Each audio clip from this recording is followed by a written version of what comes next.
Welcome back to Radio DMG. I'm your host, Philip Wesley, the Mile High Mouth. And if you're listening to this on Radio DMG, good on you for sticking around. Seriously, it's been since October since we've done a new episode, and that's why you're getting 2 interviews instead of 1 interview on this episode. And this will be slightly longer because, well, we're doing things. Right now, if you're watching this on Area DMG, you're seeing me right now talking into a microphone. I've jerry-rigged together this ridiculous looking setup, and I like it. It looks, it's kind of sick. This is where what I'm doing is I'm making a waving motion with my hands over here over the DVD racks that you'll see in some of our other videos, like the review videos. And I don't know, this kind of actually looks pretty nice, I think. I was looking and doing some test footage, and I was like, well, aside from my terrible looks, because I really do have a face for radio. Yeah, a face for radio. And I've got like this scruffy beard thing going on, right? And it's kind of like, I don't know if you can hear this. Yeah, you can kind of hear that. It's just kind of all scraggly. It's actually gotten kind of soft. I need to shave it, but I just haven't. Maybe what I'll do is I'll be like, instead of doing this, I'll just wear my terrible glasses and then like let my hair get weird, dye it purple, be like Markiplier or something. Yeah, I'm not gonna do that. The way I look at it, I think that hair dye might actually be seeping into the brains of the people who use it and causing them to suddenly be like, oh, I put purple hair dye in my hair, and now I'm a dragon. Oh! God, people. It's so terrible. Anyways, we're gonna do a couple things. Actually, we're gonna be doing Radio DMG, and this time we've got 2 interviews. 2, not 3, 2. Anywho, 2 interviews. Mike McFarland and Matthew Mercer. One of these is from NDK, or Non-Descon. Descon 2015, and Colorado Anime Fest 2016. So yes, 2 interviews.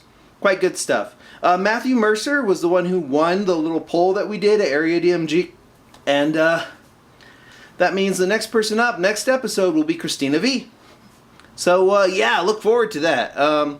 There's news. We will talk about that Pokemon Direct that comes out on Friday. We'll do a video about that. I did want to do a video about the whole Pete's Dragon trailer. I wrote a huge thing on Facebook about it, and I was just like, oh, this is awful, and this is why, and that's a problem. You see, I put together all these scripts, and these scripts go on literally for pages and pages. We were doing Gravity Falls, right? And we're going to do more of those. We're going to do some of these episodes where we're just all like, okay, we're doing episode by episode reviews, but we're going to do some stuff to wrap up season 1 totally, and then start on season 2 and then go all the way through it. But we're going to put out 2 or 3 of those a week, okay? Okay, got that? We're only going to put out 2 or 3 of those a week while we're waiting for stuff like Steven Universe and Adventure Time and other stuff to come back. So, yeah. That is a thing. We will be doing reviews of the Deadly Tower of Monsters, and we're doing a video that we need to work on about 5 reasons why you should buy SteamWorld Heist. We are doing the Gold Thingy Awards this weekend. That'll be a short video where we pass out I'll pass out my top 5 videos from last year. Sorry, not video games. Video games for the mobile devices and the handheld devices and stuff from last year. Pretty much is all 3DS stuff, because the 3DS was the only system, aside from like, say, Splatoon for the Wii U, where there was something good that came out. I mean, Super Mario Maker's cool and all, but I'll be honest, Stella Glow is fantastic. If you're playing Fire Emblem Fates right now, that's great. We unboxed it. It's a neat little game. But Stella Glow is more polished. It has more production value. It's not censored. And that means a lot to me, you know? I don't like it when people censor my media, okay? I don't like censorship. I want to be able to make up my own mind about a game, okay? I like being given, like, say, a book. I don't want people to be all like, oh, this book is bad, you shouldn't do that. If you can hear a little bit in the background right now, that's because, like, we're in the middle of the living room here, soup sitting on a table, that type of stuff. But yeah, if you're watching this on Area DMG, you probably hear all sorts of things. You see me looking at people or whatnot, and that's kind of disadvantageous. Disadvantageous? Disadvantageous. Thank you very much. Producer Sarah over here. Woo! Hey, did we get any mail? Coupons. We got coupons. Yay. That we're not cutting any of this because we're just going to keep going on with what we do, which is this episode of Radio DMG. So what I'm doing right now is, if you're watching on the video, I'm looking straight at you and I'm telling you about our content that we're coming up with. Like, for example, we are doing the Gold Thingy Awards on Sunday. That's going to be a short video. Pretty much, if you were a fan of, like, okay, if you're a fan of strategy RPGs and you didn't check out Stella Glow or Lord of Magna Made in Heaven or SteamWorld Heist last year, you missed out. There are a ton of games that came out for 3DS last year. We even got crazy indie stuff like The Binding of Isaac Rebirth. That was fantastic. Just all sorts of great stuff. And we'll go over like the top 5 for those, and I actually have categories which we'll go into a little bit later. But for right now, what we're going to do is we're going to get to the first of the interviews, which is going to be, we're going to do Mike McFarland first on this one, and then we're going to come back for a little bit and then do the Matthew Mercer ones. Matthew Mercer one, because, well, why not? Actually, what you're going to see is you're probably going to see a video drop for this on Area DMG. If you're watching this on Area DMG, and you're just going to hear the music if you're watching it on if you're listening to it on Radio DMG. That's what we do. We're kind of trying to be more full package when it comes to this stuff. And let's be honest, everybody likes the full package, unless you're like some terrible package hating person, and you should probably die. Nah, not really. We don't want any of our viewers to die at all. Maybe. I don't know. People are like, who are we going to destroy next? And so we were like, first, second. And you know, that's kind of annoying when you look at Area DMG stuff and people do that. It doesn't really bug me. I just feel that, like, congratulations, I'm happy you're watching the video. Thank you. But I kind of wish you'd ask more questions. Like, come on. Have a better thought. Have a more original thought. You know who you are. I'm not calling you out on, like, being horribly unoriginal, but you are being horribly unoriginal. So, But yeah, let's get down to the first interview. And cue it. And welcome back to Radio DMG. I'm your host, Will Wesley, the Mile High Mouth, and I'm here at Non-DeskCon 2015 with Mike McFarland. So, just in case people aren't familiar with who you are and what you do, who are you and what do you do? Let's see, as far as the interest of what I'm assuming the audience is, because I could just say a lot of things, but I am a voice director, a voice actor, an adaptive scriptwriter. Voice acting-wise, some roles of note would be Master Roshi from the Dragon Ball series, Buggy from One Piece, Jean Kirstein from Attack on Titan, Amon from Tokyo Ghoul, lots of other things. Directing-wise, I was the voice director for Attack on Titan, Full Metal Alchemist Brotherhood, Mushishi, Summer Wars, Wolf Children, Blood Blockade Battlefront, Trinity Blood, Dragon Ball, a bunch of other things, and adaptive scriptwriter for several of those, as well as other shows that I didn't get to work on as much, voice acting or directing wise, like Hellsing Ultimate and some Tenchi Muyo titles. Do you prefer to do ADR work, writing work, or the acting work? You mean ADR directing? Because it's all ADR work. Directing. Okay. Yeah. Directing, writing, or acting. Acting. There's really no preference. It's apples and oranges. They're all good. I take different levels of satisfaction from each one. different types of satisfaction from each of those processes. I would say that writing is the least interactive as far as being around other people, and I do like working with other people, so that would be the only main difference of that one. Otherwise, I enjoy them all immensely. Kind of a bit of a social animal. Yes, I suppose. Yes. So, how did you get into this particular line of work? Well, I was already doing professional acting work in the Dallas-Fort Worth area as an on-camera actor, as well as doing improvisation and theater and radio work, other voice work of that nature, industrial work. When I had an audition for Funimation, they had previously recorded all of their work in, I believe, Vancouver, or at least in parts of Canada, probably primarily Vancouver. And they were doing the first round of auditions for Texas actors that they had ever done. I think initially they weren't aware that the Dallas-Fort Worth area is one of the top places in the United States for commercial and industrial work, so they weren't aware that there were so many working, living, professional actors in the area. From that audition, I think they heard 150-ish, 200-ish people. I was one of about a dozen selected to be in the first property recorded in Texas, which was a Dragon Ball movie called Sleeping Princess and the Devil's Castle. And from that, I was cast as Count Lucifer, who, believe it or not, is a bad guy, and Master Roshi, who I still play to this day. So it sounded like you said you did radio work. Was that mostly commercials, or did you? Yes, I was not. I was not a DJ. No. I mean, I would do radio commercials. Yeah. And then improv. So professional improv, huh? Yes. To me, professional improv just means that you have a group, you have a regular place to perform, you make money, all of those sorts of things. So yes, I had an improv group, 2 or 3 different improv groups. The latest one was one called Section 8 Comedy, and we were voted best in Dallas by the local paper, the Dallas Observer, a couple of years in a row. We also performed at the Improv in Hollywood and lots of comedy festivals around the United States. And you said there's some theater work. Anything on Broadway or off Broadway?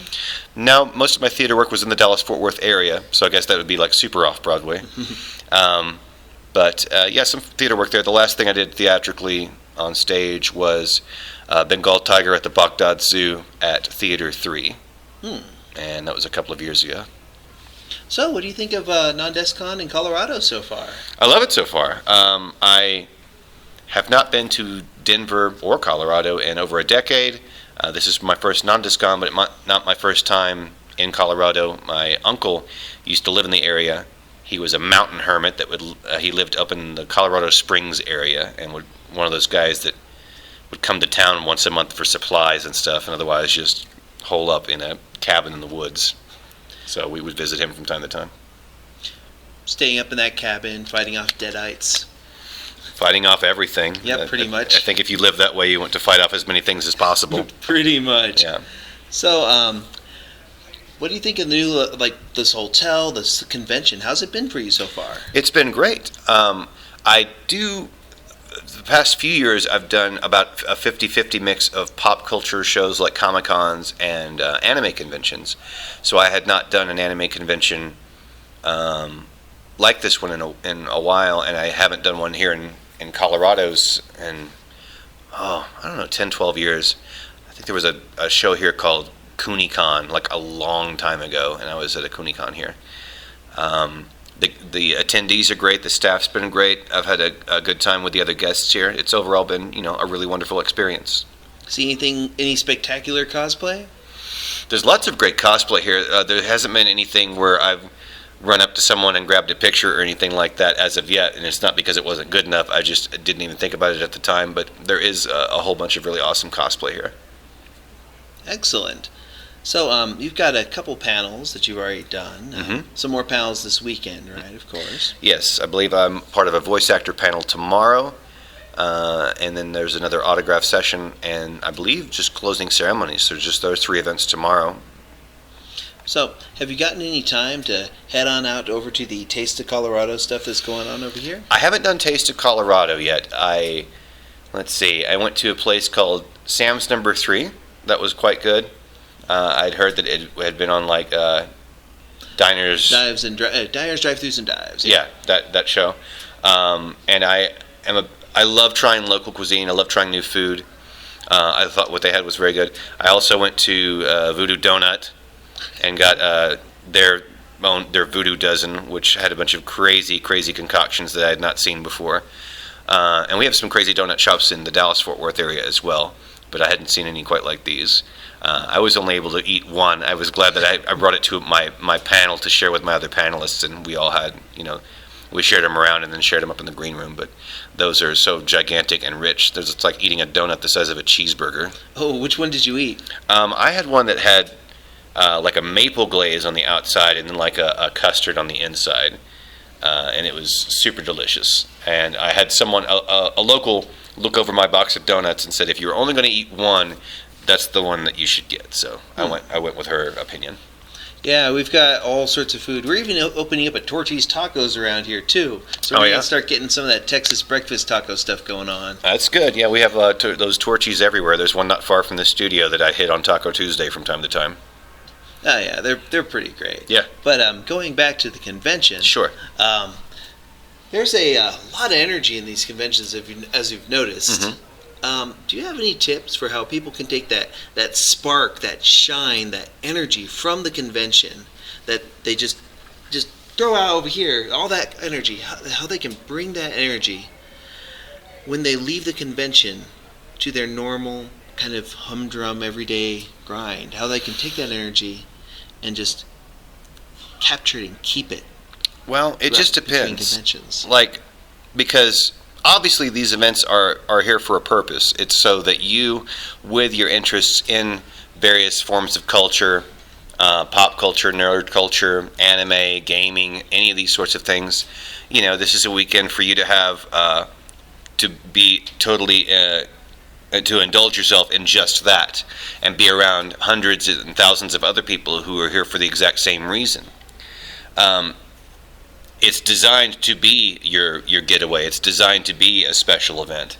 So as far as taking it back with you, there's all sorts of things that you could do to keep that interest and maintain that energy by watching new shows, finding and meeting friends at these types of events that live in the same area and go out and do new things with new people. Continue to stay in touch with what's coming out, so you'll always be up on the next new thing.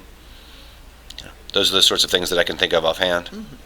And one other issue that people, aside from the lack of the energy thing, is many people who attend these conventions or are fans of your shows and such may be dealing with, say, bullies in their actual everyday life. Do you have any tips on how they can deal with those?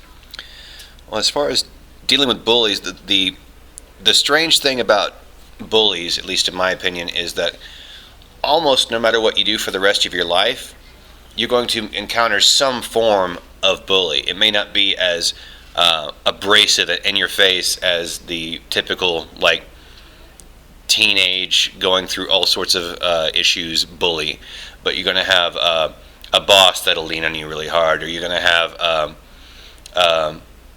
some sort of security guard or a correctional officer or a police officer or someone give you a lot of grief in some capacity.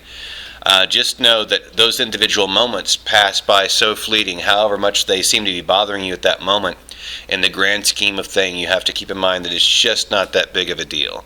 I know how it, I know how much it can be crushing, and I know how much that it can hurt, but you have to remember that that's fleeting and it will go away, and you will be around other people that love you and care about you for who you are, and those will continue to be your support group forever. So kind of a que sera, sera, it will pass. It will pass, yeah. There's, unless you're locked up and being tortured illegally somewhere day in and day out, then you have to keep in mind that, however this, this one instance of somebody fronting you in front of a bunch of other people, or someone picking on you from time to time, however grating that is, if you count the seconds of the time that it took for that to take place, we're really not dealing with that much time. And you have lived to tell about it. It's not like being in in a fatal car accident. It's not like, being at the wrong place at the wrong time and something, fatal happens to you. It's just a moment in time where things could have gone better and they didn't. And you need to keep in mind all the other times when things didn't go that way, when things have been okay for you, when at the very least things have been, par, when nothing, it may not be that everything's wonderful, but nothing's going wrong. And there will be wonderful moments to counteract those as you continue to go along with your life. Mm-hmm. Coming back to your writing in a bit, when you go ahead and, like, when you're working on adapting a script or so, some of the shows that you've written for have jokes and stuff. Do you draw from your improv background for the jokes in your writing? It really just depends on the show, because as much as possible, even if it's a comedy, I try to keep the context of what the original material is trying to represent and trying to get across in what's written into the scripts. In the end, if it's supposed to be a funny moment, it better be funny. So if something needs to be slightly altered or whatever, as long as you can keep the spirit of what's going on in the dialogue, then that's the main goal. As far as me drawing from my comedy, whatever else, I definitely wouldn't just pull from something I did on stage that I thought was funny and shove into a show, but I might use my know-how of phrasing or timing or wording things in a certain way to help a joke out to be funnier if it's just worded a certain way. So, before we get going, is there anything that you're working on currently that you're allowed to talk about that you would like to go ahead and promote? Or pretty much this is your time to pimp some stuff. Let's see, pimping stuff. New releases of things that I've been involved with. Hyperdimension Neptunia. We got a lot of the cast from the video game franchise to come and be part of the animation, so that was really cool. There's a new show called Noragami, which just came out. It's a really, really awesome series. Things that I've worked on that have been on Funimation's streaming service that haven't come to home video as far as like Blu-ray or DVD release yet would be Tokyo Ghoul, both seasons, and a cool show called Blood Blockade Battlefront. And those two shows you can catch at Funimation.com on their subscription service, or you could just wait a little bit longer and you'll get a home copy, or you could go out and find one of those when they are released. Excellent. So, looking forward to the rest of the convention? Absolutely. Can't wait. It's going to be pretty awesome. I'm your host, Philip Wesley, the Mile High Mouth. I've been here at Non-Descon 2015 with Mike McFarland. And good night, everyone. You are now caught up. Welcome back. That was a pretty good interview, ladies and gentlemen. I'm your host, Philip Wesley, the Mile High Mouth. You're still listening to Radio DMG or watching it on Area DMG. And guess what? Let's get back into it with our second interview of the day, which is Matthew Mercer. Not to be confused with Matt Mercer from, there's some type of horror film director named Matt Mercer. He does like really terrible B-grade movies. And then you have Matthew Mercer, who does something called Critical Role, where he plays D&D games with really terrible B-movie horror creatures, like Felicia Day. I'm winking as hard as I can. No, seriously. He hangs out with like some interesting people and they play D&D.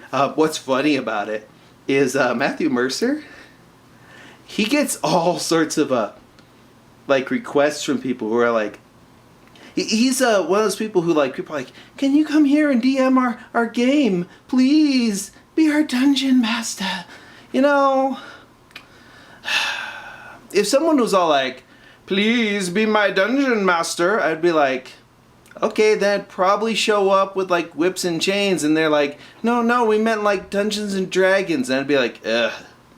My whole experience with Dungeons and Dragons comes from like, I had a bunch of coworkers who would play Dungeons and Dragons, and it was pretty much just an excuse for them to get together and smoke pot.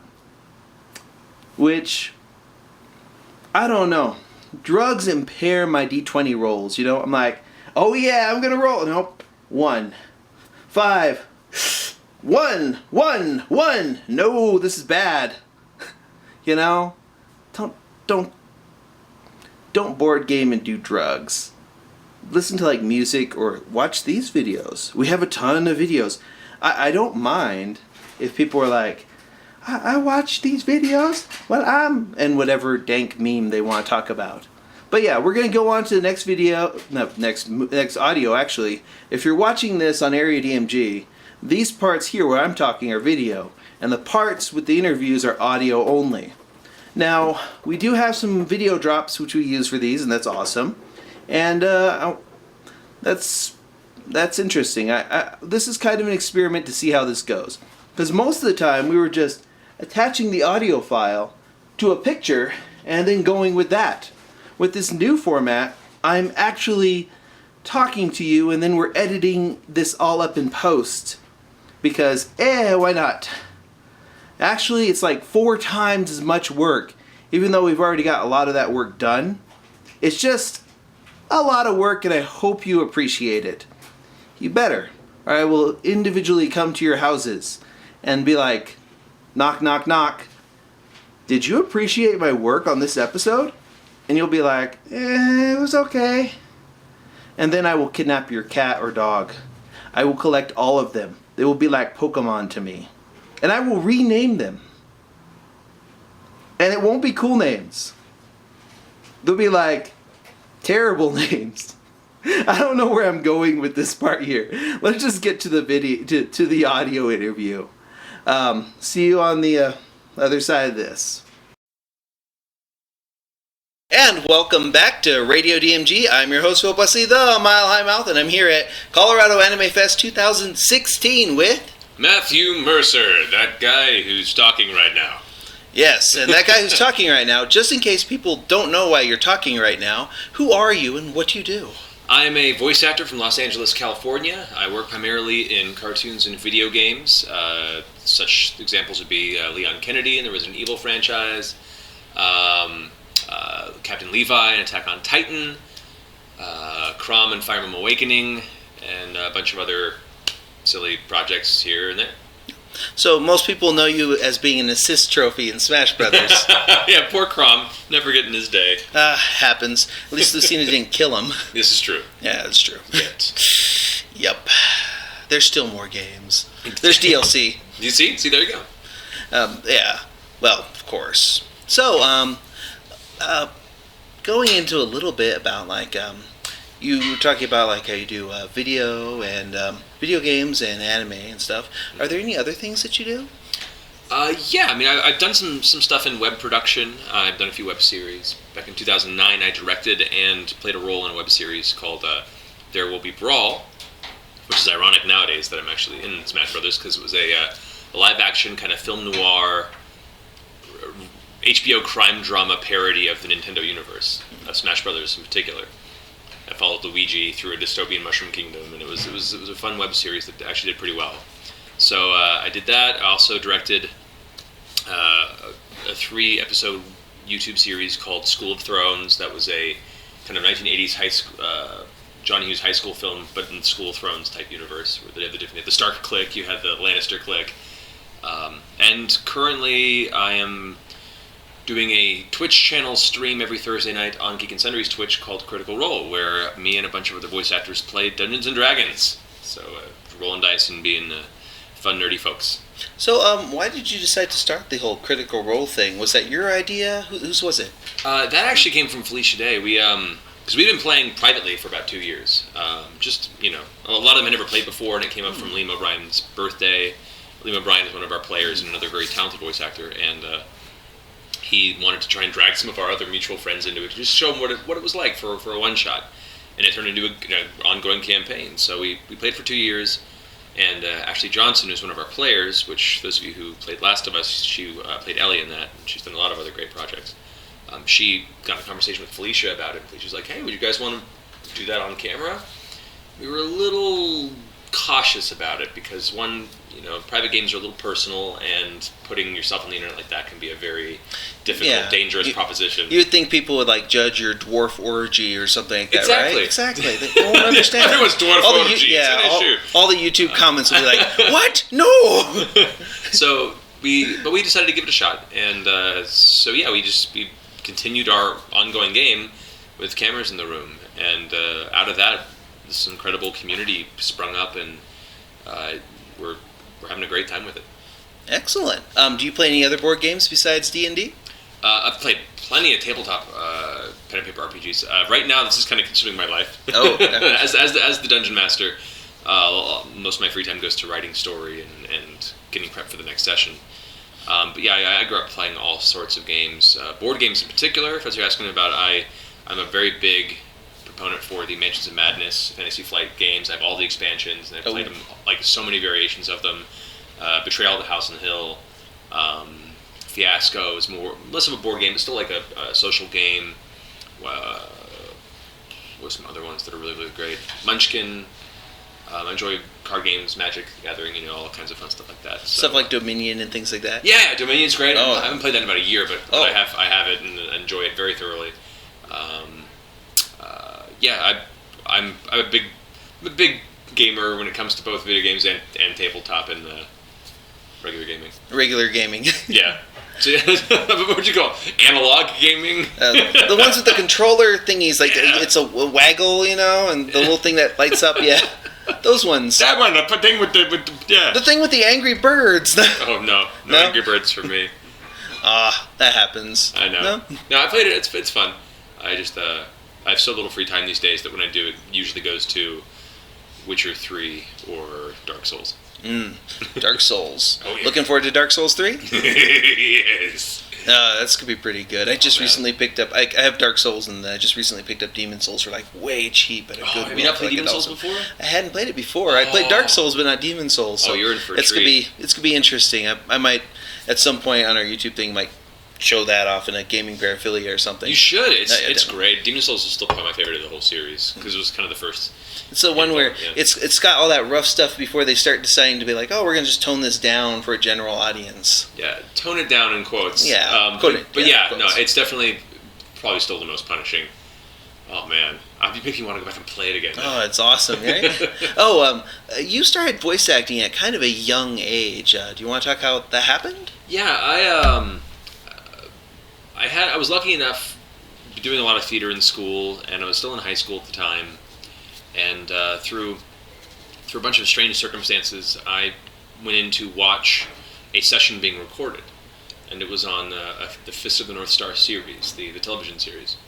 And after watching it for a little bit, the director during break asked me if I wanted to come in and just do a couple of background wall voices to be part of it. And I'm like, yes, of course, I'd love to, sir. He's like, yes, finally, credits. SAG. Exactly. Bright. That was not SAG at the time. Anime, especially back then, was not union. Nope. But yeah, I got a chance to add my first credit to any sort of project, like professional project, and it was a really cool, inspiring experience. And so from that point, I began to consider this as a possibility, and so put in a lot of hard work into trying to focus in my craft as a voice actor and try and prove myself in the industry. And occasional, I say occasional, like once every 6 months to every year, I'd get 1 or 2 sessions doing background work and one-off characters. The guy Soldier 23A that goes hey, he stole my car, just random stuff.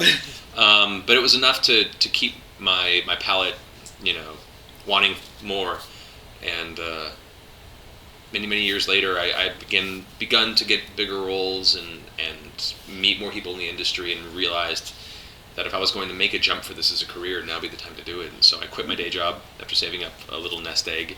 Always gotta have that little that $1,000 thing there. Live off pork and beans. Live like no one else. You can live like no one else. Exactly. Yeah. So I had this tiny little apartment, and was eating very very poorly, very poorly, but very conservatively, and hit it with all I got, and just went to a bunch of workshops and really hit the pavement as hard as I could to try and prove myself as a performer, meet the right people I needed to meet, and try and make a career out of it.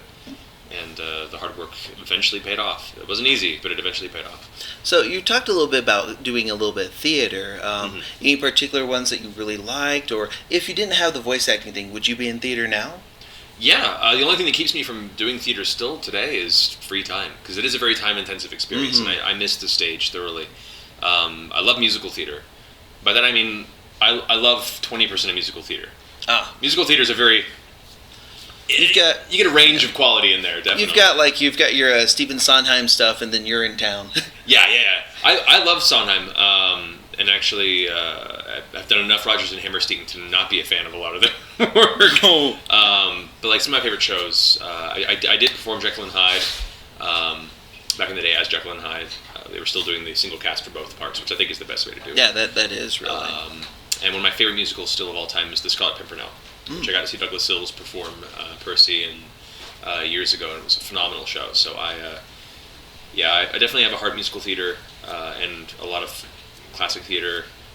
There isn't a whole lot of good theater in Los Angeles these days. Most of that's in New York, and what little bit's out there is just too time consuming right now. So maybe one day when things slow down a bit and I'm a little more financially comfortable, I'll go ahead and take the dive again. So what do you think of Colorado Anime Fest so far? It's been great. For the time that we've had, it's still starting off for me. But yesterday we had a great autograph signing. It met a lot of awesome fans. We had some fun discussions, and I'm excited for some of the panels that are coming up today. Because we have some really, really fun thematic events to look forward to. And Colorado, I love it here. I haven't been here in a while, and I actually lived for 2 years in Boulder when I was very young. So I have very fond memories of Pearl Street and the Flatirons and a lot of the areas out here. So last night I got to go out and see a little bit of Denver. Got to drive around and see some of the nightlife in that vicinity, and it's just a beautiful town. I love it. Like, just make sure you're drinking a lot of water, and I've noticed something around here, like peppers actually help with the altitude. no peppers for me. I'm good on peppers. I've had enough for a while, for a lifetime. I say that because I'll probably go back and do another video. So are you? Yeah, of course. So are you currently doing anything for say charities or whatnot? Yeah, actually, as one of our big pushes for Critical Role, on top of just playing D&D, is we are raising awareness for a number of smaller end charities, and our community has really risen up and been phenomenal in promoting them. So we continuously support a group called 826 that does after-school tutoring for underprivileged kids or people that can't afford proper tutoring, and help teach creative writing and help children express their creativity from ages 8 to 18. And so we've been supporting them all across the U.S. We're big supporters of Game Changer, which is an anti-child cancer foundation, which through them we raised $120,000 last year for the Children's Hospital in Los Angeles, and the community has been overwhelmingly supportive and amazing, and everything that they've given to help these charities. And all of our individual players have their own charities too. If you search under Critter's Guide to Critmas on Google, we have a list of all our charities now. All the charities, yeah. And Colorado Anime Fest is also doing one to support ALS. Oh, fantastic! Yes. Okay. One thing I've noticed also about conventions or so, you're saying that's been pretty good. The energy's pretty high and all that. Oh yeah. Pretty good, yeah. One thing I've noticed about a lot of anime conventions is that the people who go to these anime conventions are full of energy, full of life, full of vigor while they're here at the convention. Whereas after they leave the convention and they go to their normal everyday lives at school and work, they just tend to lose that energy. Do you have any suggestions on how they can keep that energy from the convention and apply it to their everyday lives to help them cope with school, work, and any other pressures like family or bullying? Well, what's really great about today, I say this because when I was younger and I started getting to conventions, it wasn't as big of a thing, or it was just an emerging experience. But because of social media, because of the interconnectedness of these communities online, all the friends that you meet at these conventions, the people that help make these memories so fantastic, you can keep contact with on a day-to-day basis. You can continue to share and create more memories and experiences together and support each other through the hard times. There are a number of great online communities via Facebook, via Tumblr, via all sorts of social media groups that are into the same interests and help perpetually offer these points of inspiration. And so that's a really, really great way. Another is to really understand what I find so phenomenal about these convention experiences is it allows you to be in a space where you can express yourself without any sort of exterior judgment, and everyone else is in that same boat. And I'm a big proponent for radical self-expression. That's a big part of my life. And it's difficult, and when people don't understand it, and when the world outside can be a very judgmental place. But because this community is not just at the convention, it's it is available throughout the year via these resources. Whenever you start feeling that loneliness, whenever you start feeling that feeling ostracized from the world around you, you can always go back to those people for support and look forward to the next event, or help to incorporate more and more of that convention experience in your life, and even share it with your family if they're open to the idea, and if they're a little remiss or don't quite understand this newfangled anime thing or the video games, maybe try and share it with them. Ask as a child, ask as an adult, ask from the perspective you have if they want to go ahead and sit down and try and share with them what it is that inspires you about it as well. And I've seen a lot of kids have gotten their parents into it as well to come to these events as excited as they were. So that's a really cool point of inspiration too. Well, before we go, is there anything else that you'd like to go ahead and promote or pimp out before we go? Critical Role, if you guys want to watch us play D&D, we're every Thursday at 7 p.m. Pacific time on Geek and Sundry's Twitch channel, or you can see past episodes on geekandsundry.com. Also, coming up soon is Fire Emblem Fates releases in a week or two. They announced the cast for that today. Yeah, so I'm in there. Marisha Ray is also here with me at Colorado Anime Fest, and Critical Role is in there. Liam O'Brien's in there. Laura Bailey's in there. We got a lot of familiar faces and voices. I guess I say voices in that one in particular. But that game looks to be a lot of fun, so check that out soon. Excellent. Thank you very much for the interview. I've been your host, Philip Wesley, the Mile High Mouth, and I'm here with Matthew Mercer. Thanks so much, guys. Thank you very much, and until the next one comes out, you are now caught up. Welcome back to Area DMG. I'm your host, Philip Wesley, the Mile High Mouth, and that was our interview with Matt Mercer. I want to thank you for being a part of this weird experiment that we're doing with Area DMG and Radio DMG, where the Radio DMG stuff and the Area DMG stuff are like, okay, if you can watch the Area DMG stuff and actually watch me talking to you, or you can listen to us via Radio DMG. I don't know, it's some Brave New World thing. I'm like, it's like, what was that guy's name? Something Huxley? Yeah. It's a Huxley Brave New World here. We're part of the, I don't know. I'm not really sure where I was going with that. But I want to thank you for listening to the episode or watching the episode, particularly if you're watching the episode, because we monetize these episodes on YouTube. So, watch the episode all the way through. Tell me what your favorite stuff was. There should be comments below. Actually, there's comments below on the Radio DMG stuff. And, I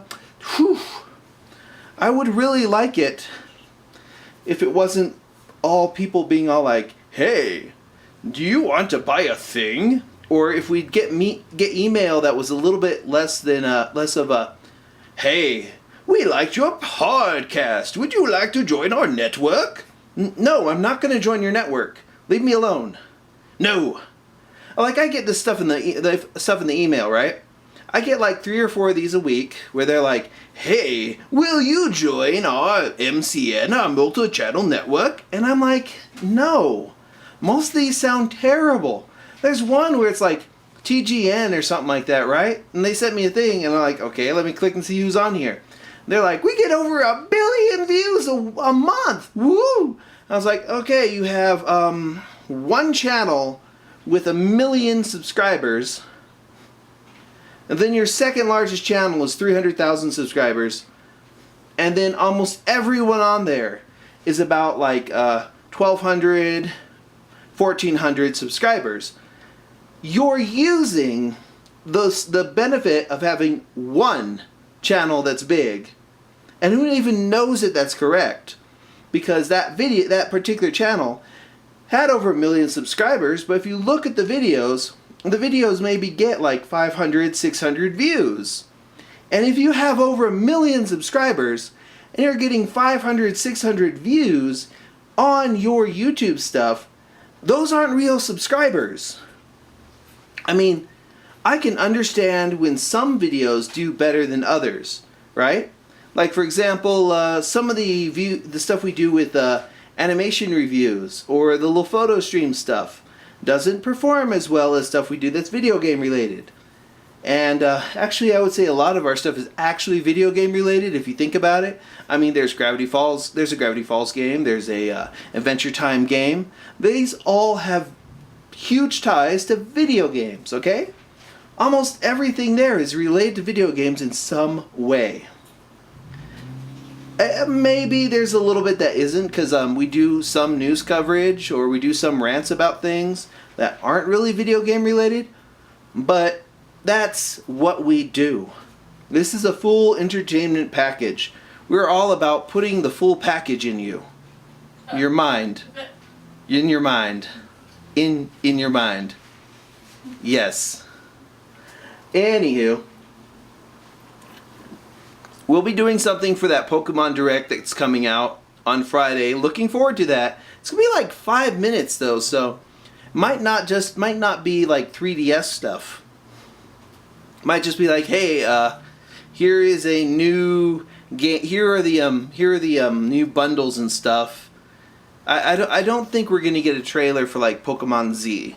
Although one thing I've always thought was kind of amusing is that there's Pokemon XY and Pokemon Z out in Japan.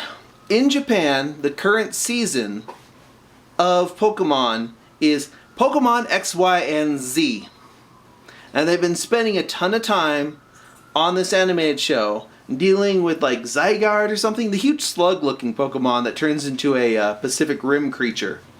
And I was like,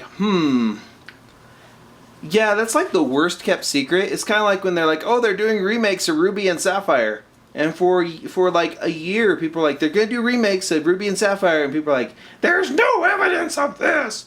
Kind of like how there's actually, we're expecting them to do another Nintendo Direct sometime next month. And this one next month will probably be where they announce Disney Art Academy. I mean, seriously. The Art Academy games, the original Art Academy was part of the Touch Generation series of games. And we'll be doing a video about the Touch Generation series of games and its impact on Nintendo, on the Nintendo DS and on the Wii in the future. We're just working on the script for it. And quite frankly, scripts can go for a long time. Because what I do is I write. And writing is something... I like music, I like drawing, all this stuff. But yeah, writing is something I do a lot of. So we have to figure out how to translate that into smaller videos for you, our audience. Now, that's a lot of shop talk here, but that's what we're doing right now. We're doing shop talk.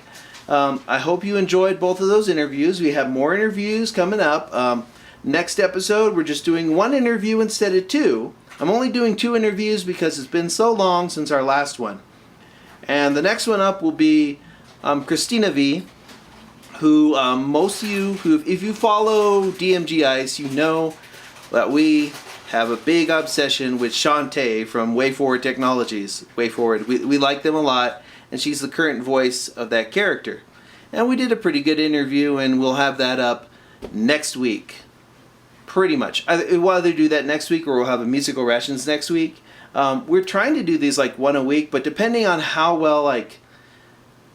long it takes me to put this thing up, we might do like these types of things every other week. Because there is a lot to do. Woo! And I want to thank you for joining us on this ride. Hit the comments below in the YouTube thing or in the Radio DMG comments, because we have those. Share this with your friends. Share it on Twitter. Follow us on Facebook, Twitter, all that jazz. Hit those like buttons in the various thingies. We're also on Instagram now, by the way. The Instagram is Area DMG, not DMG Ice. We don't know who has the DMG Ice one. They have all of their stuff private, and they only have like 4 posts. They aren't us. We don't know who they are. We sent a little follow thing, and they have their profiles private, and they haven't accepted that. So I'm like, we would never make any of our stuff private, and we don't block people from viewing our content. We have no ban lists. We have no gates for you to go through. We actually encourage you, our listeners and our viewers, to watch our stuff. We actually respect you and treat you like an adult, so we're not going to make anything private or lock anything behind like just a whim wall, essentially. We're not a closed group. We are open and transparent for you. Anywho, that's the show for today. I want to thank you for watching this on Area DMG or listening to it on Radio DMG. That's areadmg.com or radiodmg.com. You should follow us on all of our social media stuff. You should share this with all of your friends. Email this to all of your enemies. And hit those like buttons, comment buttons, and all that stuff. And until the next video and next audio show comes out, you are now caught up.